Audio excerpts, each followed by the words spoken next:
O'zbekiston qahramoni unvoni sohibi, o'zbek shoiri, tarjimoni va jamoat arbobi, 20-asr o'zbek adabiyoti va she'riyatining taniqli vakili hamda O'zbekiston Respublikasining davlat madhiyasi matni muallifi Abdulla Oripov 1941-yilning 21-mart sanasida Qashqadaryo viloyati Koson tumanidagi Nikus qishlog'ida tavallud topgan.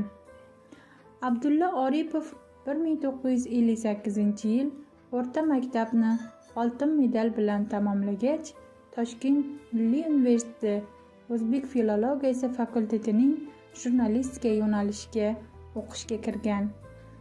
Oliygohni 1963-yilda imtiyozli diplom bilan yakunladi. Abdulla Oripov talaba vaqtida respublika matbuotida Qushcha deb atalgan she'ri chiqqan.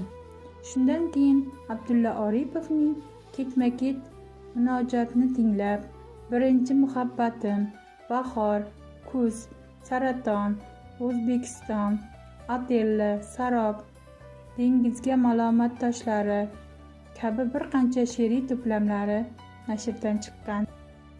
Abdulla Oripov tarjimonlik sohasida ham faoliyat olib borgan. U dunyoga mashhur adiblarning she'rlarini o'zbek tiliga tarjima qilgan.